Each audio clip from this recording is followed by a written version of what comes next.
Not അഴുക്കാണെങ്കിലും അല്പം കീറിയതാണെങ്കിലും അതിന്റെ വില കുറയുന്നില്ല.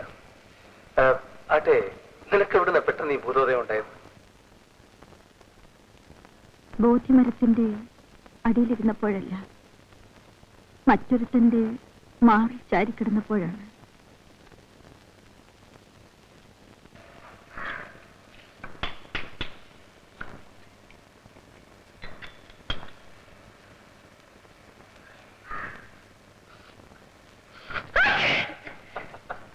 പൊടി വലിച്ചത് ഞാനല്ലേ? അല്ലേലും ആണുങ്ങൾ ചെയ്യുന്ന തെറ്റിന് ശിക്ഷ അനുഭവിക്കേണ്ട ഞങ്ങൾ സ്ത്രീകളല്ലേ?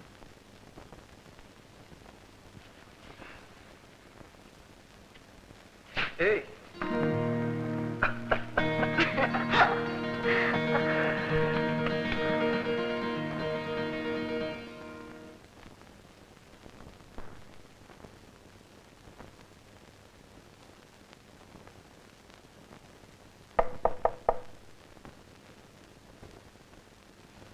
മാലതി,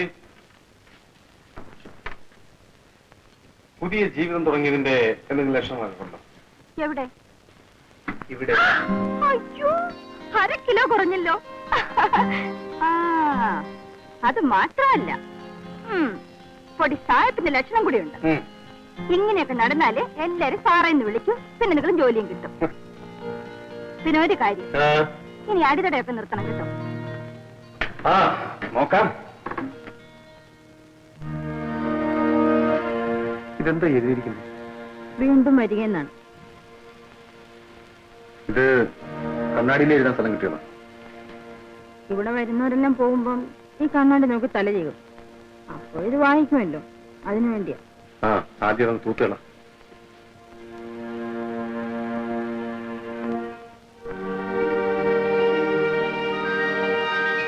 അപ്പഴേ ഇടോ ഇടോ തന്നെ തന്നെയാ. ആരാ? എന്നെയാ? ഇടോ, ഇയാളെ എന്താ പറഞ്ഞ് വിളിക്കണം?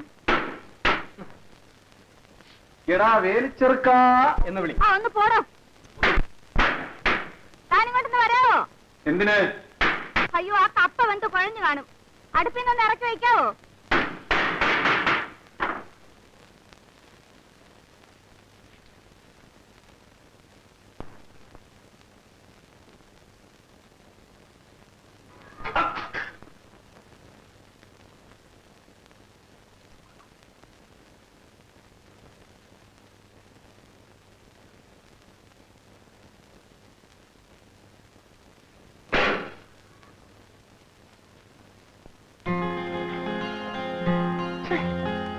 എന്തൊരു കുളിയാ ഇത്? എന്ത് കുളിയാ? ഇങ്ങനെ വളർന്നു പറഞ്ഞാ കുളിക്കുന്നേ? ഇവിടെ താൻ മാത്രമല്ലേ ഉള്ളൂ. എന്റെ പൊന്ന് തമ്പുരാട്ടി, ആദ്യമായിട്ട് നാണമെന്ന് വെച്ചാൽ എന്താണെന്ന് മനസ്സിലാക്കാൻ ശ്രമിക്കണം. എന്നിട്ട് ഇതുവരെ ശീലിച്ചൊക്കെ ഒന്ന് മറക്കാൻ പഠിക്കണം. പിന്നെന്തൊക്കെ പഠിക്കണം? ഈ ശരീരം മറ്റാരെയും കാണാതിരിക്കാൻ പഠിക്കണം. എന്നാലേ സാർ തന്നെ വാതിലടച്ചോണ്ട് ഒന്ന് പുറത്തേക്ക് ചെല്ലാമോ? പിന്നെ സാർ എന്തിനാ തിരിഞ്ഞു നോക്കുന്നത്?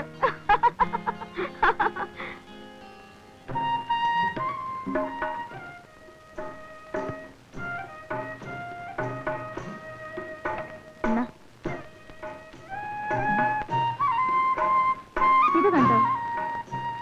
എന്റെ ഭർത്താവിനെ കൂടാതെയുള്ള സന്തോഷമോ സ്വർഗീയ സുഖാനുഭവങ്ങൾ പോലുമോ ഞാൻ കാക്ഷിക്കുന്നില്ല. അദ്ദേഹത്തെ കൂടാതെ എനിക്ക് ജീവിക്കുവാൻ സാധിക്കുന്നതല്ല എന്ന് സാവിത്രി പറഞ്ഞു. ഇത് കേട്ട യമൻ എന്നാൽ അങ്ങനെ തന്നെ ആകട്ടെ എന്ന് പറഞ്ഞ് സത്യവാന്റെ ജീവനെ ബന്ധിച്ചിരുന്ന കെട്ടഴിച്ചു. ഹേ ഭാഗ്യവതിയും ഭർത്തൃഭക്തിയുമായ സതീരത്നമേ, ഭവതിയുടെ ഭർത്താവിനെ ഞാൻ ഇതാ മോചിപ്പിച്ചിരിക്കുന്നു. വിജയം കൈവരട്ടെ എന്ന് അനുഗ്രഹിച്ചു. ഇങ്ങനെ സാവിത്രി തന്റെ സാമർഥ്യം കൊണ്ട് തന്റെ ഭർത്താവിനെ രക്ഷിച്ച് ഭാഗ്യത്തിലേക്ക് നയിച്ചു. നീ ഇതിങ്ങനെ ഓടിച്ചു വായിക്കുന്നല്ലോ, ഇതിന് മുൻപ് ഇത് വായിച്ചിട്ടുണ്ടോ? വായിക്കുന്നു, പക്ഷെ മനസ്സിലാകുന്നുണ്ടോ? പഠിച്ചപ്പോൾ മനസ്സിലായില്ലായിരുന്നു. ചാരിത്രം നഷ്ടപ്പെട്ടു പോയതിനു ശേഷമാണ് ചാരിത്രശുദ്ധിയെപ്പറ്റി ശരിക്കും മനസ്സിലായത്. കാശും പണവും ആവശ്യത്തിനുണ്ടായിരുന്നെങ്കിൽ ചാരിത്രം മാത്രമല്ല എന്ത് വേണമെങ്കിലും സുരക്ഷിതമാക്കാമായിരുന്നു. എന്താ ചിരിക്കുന്നത്? പണക്കാരെല്ലാം ചാരിത്രശുദ്ധിയുള്ളവരാണെന്നാണോ നിന്റെ വിചാരം? പിന്നെ എന്റെ ഒരു അനുഭവം പറയാം.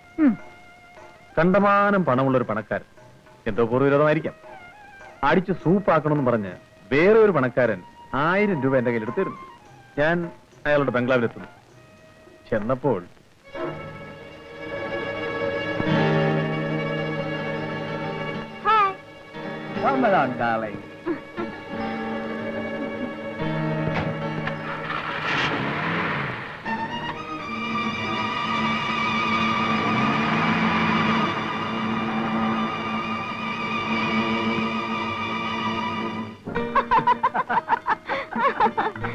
You naughty girl. Hey, you. donkey game? Come on, I'll teach you the donkey game. Come on, now. How is it? How is it? It's nice. Now, come on.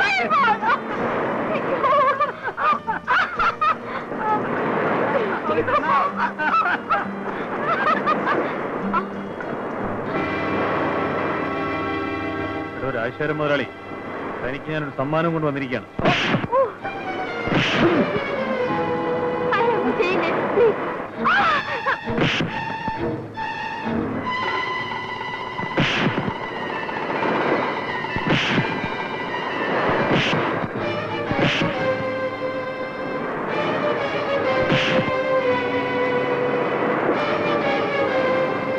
അയ്യോ, ആ രാജശേഖരൻ മുതലാളി അല്ല. രാജശേഖരൻ മുതലാളി അല്ലേ? അയാൾ എന്റെ ഭർത്താവല്ല.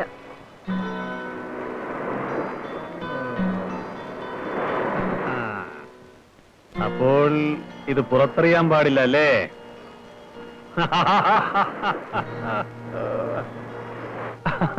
അങ്ങനെ അവിടുന്നും കിട്ടി 1000 രൂപ. അവര് വലിയ കാശുകാരന്റെ ഭാര്യയല്ലേ, പിന്നെന്തിനാ റൂട്ട് തെറ്റിപ്പോയത്? നിന്റെ വയറ് കത്തിയപ്പം നിന്റെ റൂട്ട് തെറ്റി, അവളുടെ കൊഴുപ്പ് കത്തിയപ്പം അവളുടെ റൂട്ട് തെറ്റി. എന്നിട്ട് ഇവരോട് ചാരിത്രശുദ്ധിയെ കുറിച്ച് ചോദിച്ചേ. 24 മണിക്കൂറും ശ്വാസം വിടാതെ പ്രസംഗിക്കും. എന്താ, എങ്ങനെയുണ്ട്?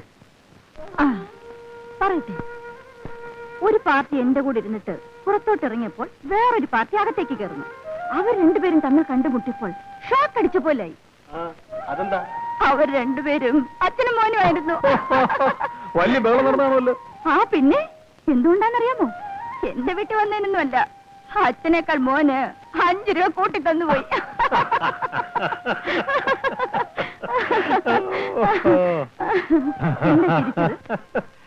ഞാൻ വേറൊരു കഥയോട് തിരിച്ചു പോയതാ. എന്റെ അടുത്തോട് പറഞ്ഞിട്ട് ചിരിക്കുന്നു. വേണ്ട, വൃത്തികേടാ. ഓ, വല്ലാത്ത വൃത്തികേട്, ഞാൻ കാണാത്തത്. കേട്ട് കഴിഞ്ഞു പിന്നെ വൃത്തികേടാണെന്നും പറയരുത്. ഇല്ലില്ല, പറയാനേ.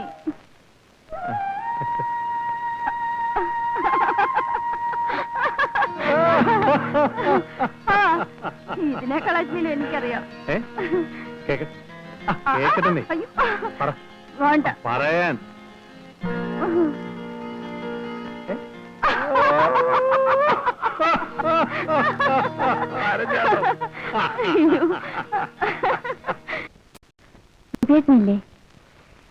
എന്തിനാ മറിയ നീ അയാളുടെ പിറകിന് നടക്കുന്നത്? അയാൾ ചീത്തയാ. ഒരു പക്ഷേ അയാൾ നിന്നെ കല്യാണം കഴിച്ചാൽ തന്നെയും അയാളുടെ കൂടെ അവസാനം വരെ സമാധാനത്തോടെ ജീവിക്കുമെന്നുള്ളതിന് എന്താണ് ഉറപ്പ്? നിങ്ങൾ ജീവിക്കുന്നതോ? ജീവിക്കുമെന്നോ? മാനം വിറ്റ് കഴിഞ്ഞുകൂടുകയാണ്. വിശപ്പിന് ആഹാരവും കൊടുക്കാൻ തുണിയും കിട്ടും. പക്ഷേ യാചിച്ചു കഴിയുന്ന ഒരു പാവപ്പെട്ട സ്ത്രീക്ക് കിട്ടുന്ന സ്ഥാനമോ അന്തസ്സോ പോലും ഇവിടെ കിട്ടില്ല. വണ്ടിനെ പിടിച്ച് തീപ്പെട്ടിക്കുള്ളിലാക്കി കളി കാണുന്നത് പോലുള്ള ദുരിതം പിടിച്ച ഒരു ജീവിതമാണ് എന്റെ ഈ വെപ്പാട്ടി ജീവിതം.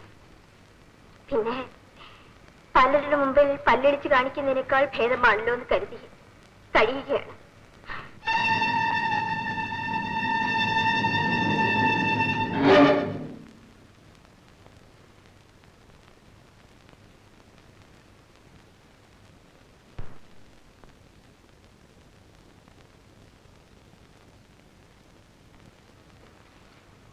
എന്നെ പ്രതീക്ഷിച്ചില്ല അല്ലേ?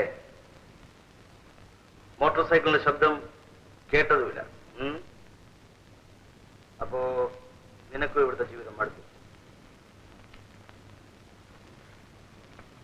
സമയത്തിന് ആഹാരം, ഇഷ്ടം പോലെ ഉടുപ്പ്, എന്റെ കൂടെ കിടക്കാൻ ഫോമിന്റെ മെത്ത, ഇതിൽ കൂടെ നിനക്ക് എന്താ വേണ്ടത്? എന്ന് നീ പിറുപിറുക്കാൻ തുടങ്ങിയോ അന്ന് നിന്റെ അക്കൗണ്ട് ക്ലോസ് എന്ന് പറഞ്ഞ ഓർമ്മയില്ല.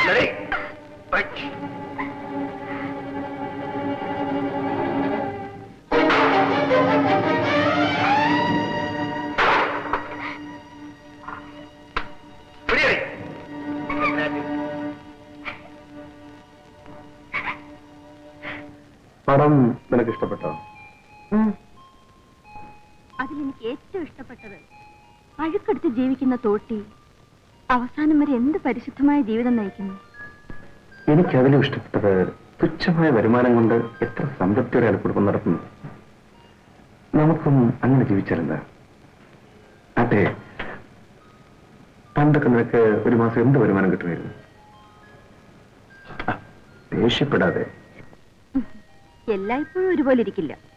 പെരുന്നാളോ ഉത്സവങ്ങളോ ലീവ് ദിവസങ്ങളോ പിന്നെ സമ്മേളനമോ എക്സിബിഷനോ വല്ലതും നടക്കുന്ന ദിവസങ്ങളിൽ വരുമാനം ഡബിളാ. അപ്പോ ചെലവ്?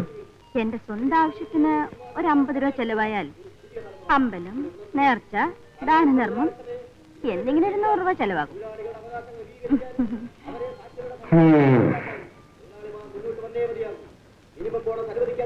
മീറ്റിംഗ്? അതെ, ഒന്ന് ശ്രദ്ധിക്കുക. അയാൾ നല്ലതുപോലെ പ്രസംഗിക്കും. നിനക്കെല്ലാം അറിയാം. പ്രസംഗം കഴിഞ്ഞാൽ പിന്നെ നേരെ ഇങ്ങോട്ടല്ലേ വരുന്നത്. ഇനി ഏതവനെങ്കിലും ഇങ്ങോട്ട് വരട്ടെ, ഇടിച്ചവന്റെയൊക്കെ പല്ല് ഞാൻ കുഴിക്കും.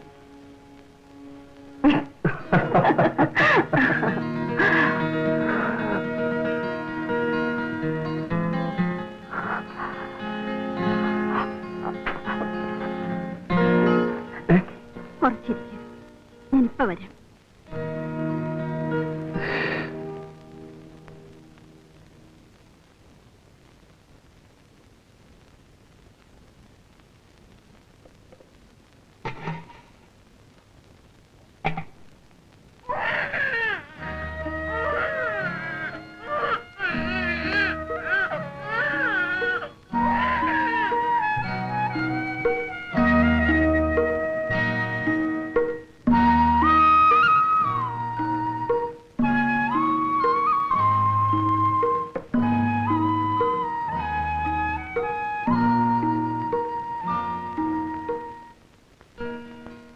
നീ എവിടെ പോയി? പതിവ് പോലെ ഞാൻ മരുന്ന് കഴിക്കാൻ പോയതാ. പക്ഷെ ഞാനിപ്പൊ കഴിച്ചില്ല.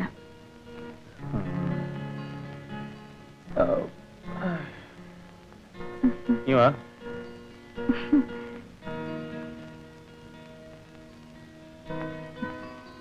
ഇരിക്ക്.